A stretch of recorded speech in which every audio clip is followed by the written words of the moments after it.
So this is a good time to get into the Black Wall Street Report with our wonderful financial expert and former investment banker. She is super dope as the founder of Kids Who Bank, an amazing organization that has financial literacy classes for young people in 137 schools nationwide. Please give your attention to the amazing Jatali B. What's going on, lady? How you doing?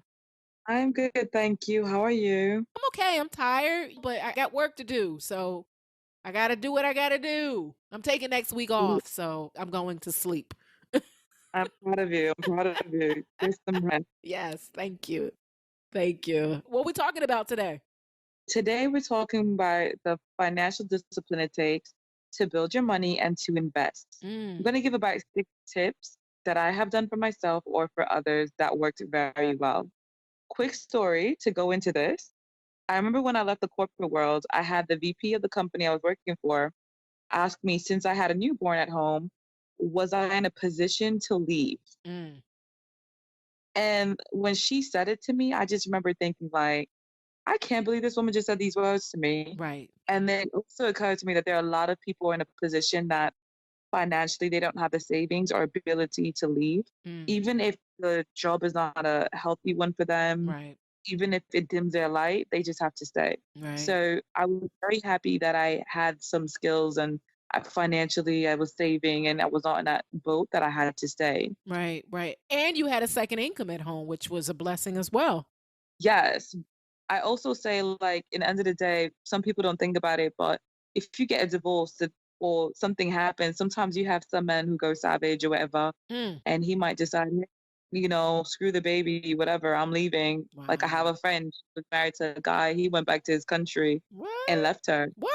and things sis. When they divorced? Yeah.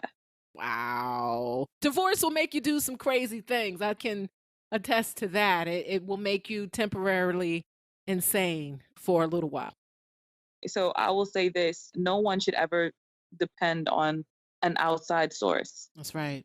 That's one. So I made sure even when I was walking away that I was in a position that no matter what, my son and I would have been fine. Right. Right. So one of the positions is I use the envelope method. It is old school.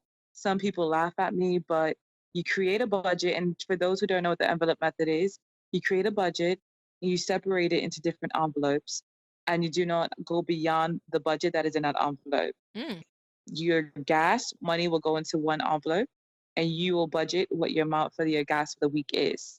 Let's say you usually use $60 and you use only $30 for that week. That extra $30 goes into your savings or towards investing. That goes towards your money that you made extra for the month. Now, I know a lot of people, it's the technical era, the gadget era. So if you're a digital person, there's this app called Good Budget. I love it. It does the same exact thing, but just digital app. So if you like it, it links to your bank account. You can accomplish the same exact mission. good budget. Let me look that up. Yeah, I Mm, like that app. mm, So that app will definitely help you stay to your budget and hopefully help you to behave yourself. mm, The second thing is having the discipline to understand what it takes to sacrifice. It mm. takes a lot of sacrifice when you know you have a goal in mind to watch what you're spending your money on Facts. and being able to be honest. If you have friends that you can't be honest with when you're budgeting, then those are not your friends. To give you an example, I had a client of mine.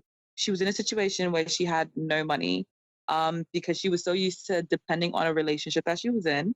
And when that relationship was no longer of service to the man and he left, she came from a position where she was a kept woman to having to pay for everything. Wow. And then she didn't realize how much money she was spending monthly. So fast forward, she calls me into the picture. I'm going over her monthly budget to try to see how I can help her. This woman was spending $3,000 monthly on food. She was a vegan who didn't even drink liquor or anything. So I'm looking at the bills when she goes to restaurants. Her friends are eating steaks and their bills are like $60 to $80 and her bill is about $20. But the end of the day, she's splitting the bill with them. What? You are in a position that you need to save right now. Yep. That meeting your friends hey, I'm going to take my bills separate because A, I'm only having a salad and a juice or water, and my bill comes out to like $19 and yours is coming out to 60. And it's okay to do that. But that's the sacrifice that you're going to have to make is understanding your budget, understanding what your goal is, and making sure you watch it. So, needless to say, we were able to save a lot of money for her when she realized what she was doing wrong. Wow. The next thing that you're going to need to do in the financial discipline is tenacity of not being afraid of rejection. When you're entering the investor world and you're learning financial discipline, especially if you want to, like, let's say, if you're interested in real estate properties, I love a good pre foreclosure. But what happens is when you're calling around to get that deal, you're going to get rejected a million times.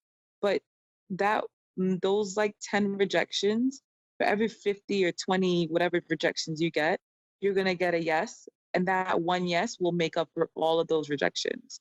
So keep that in mind. And you need to be able to be ready as an investor to push forward and have tenacity. So that is something very important for investors. Next is finding an app to help you take your extra pennies towards investing. So if you're new to the investing world and you aren't thinking about investing, you're not too sure if you're going to remember every month to put $20 or $50 towards investing, there's an app like Acorn that I like very much so. Acorns, what it does is basically it automatically rounds up every dollar and every purchase and invests as a change. And if you're a student, it invests that money for you for free. And if you're an adult that just wants to use the app, it's only $3 a month. And for $3 a month, it's taking all of your change and making sure it invests into a stock that of your choosing. Wow. What is that? Acorn? Acorns. I'm going to use that right after I do what I need to do. I'm going to use that.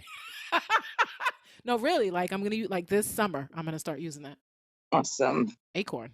Yes. This is why I have you in my life because you're going to help me grow my money. This is why we've been united, Jatali. Thank you. You're going to help me. You're going to help all of the listeners as well, all over the world. Thank you. My goal. You're welcome. My pleasure. So people don't realize when you're investing, if you don't have good credit, you need to build it quickly. And using the 30% rule of only using 30% of your credit option does not help you build it quickly. So I'm telling you that you need to be a little brave and you need to do a 30-70 flip. And what that is basically is 1 month you only use 30% of your debt of your credit card. And then the next month you'll pay that off. The next month after that, you'll spend 70% of it. And what happens is when you're showing the creditors that you're not afraid to use your credit, they actually will bump your score by like 30, 20 points at a time. Mm-hmm. I'm telling you to make sure that you have the money there to pay it off. But 70% of it should be utilized. Because if you're not using your card every month and you're only using 30%, you're going to go up 2 to 4 points. Yes, steadily you're going to go up and it's nice and it's beautiful. But at that same point, if you're trying to build your credit quickly, that does not help you. To give you an example, I've had a client that did this little trick. And I would say in about 6 months, she was able to get her credit score in about 140 points up just by using this little trick. And, even if it went down 1 month, like let's say by 5 points, the next following month, it would go back up by like 30, 40 points. Mm-hmm. Those are my 6 for today. I'm just learning that as well. I paid off a couple credit cards. I paid off one completely. I didn't pay the other one off fully. So I started just little by little, just by paying off that one credit card. My score went up 41 points. Boop. It was crazy. And so that's sort of what I've been doing, even with the other credit card. Like I'll let that one that I paid off silent for a month, no spending. And then I just put some money on it and now I'll pay it off this month. So, yep, I hear you. It's done amazing things for my credit. Yes. And that just made me also think about like the save ratio. I'm saying all of this, but I forgot to like mention to everyone, don't forget having a save ratio. Some people do the 70-20-10 rule, which is 70% expenses, 20% savings, 10% to tithe and investing. But me personally, I do the 50-20-30, which is 50% on expenses, 20% on investing like stocks, real estate, whatever, 10% on giving back, 10% on saving, and 10% on tithe. It sounds like crazy, and you're almost basically giving 20% and giving back. But one, don't forget when you give back, you can write it off at the end of the year anyway, so you get that 20% back. And 50% on expenses, you were like, hey, but I don't want to put half of my money that I'm making towards everything, my bills. But what you're building when you do that is basically like you have no debt. Right. Having no debt in this world is so important. So using 50% of whatever you have coming in to pay off that expense, and then taking 20% of the rest of your money to do investing and start budgeting and doing things like that is so important. Like, do you really need more than 10% of your money to go towards lavish living? That's right. So You know, true. So true. That's Jatali B, the Black Wall Street journalist. Where can people contact you and follow your work, Jatali? you can contact me info@kidswhobank.com, or you can go to my website www.kidswhobank.com. Of course, we have our second annual Kidpreneur Awards coming up April 7th, 2019, which we're excited Nice. about. So if you guys are around, check out the website and check out Instagram and, check it out and be in a room filled of little amazing kid geniuses who are winning awards for just beautiful things like the junior flip kids who flip real estate. Wow.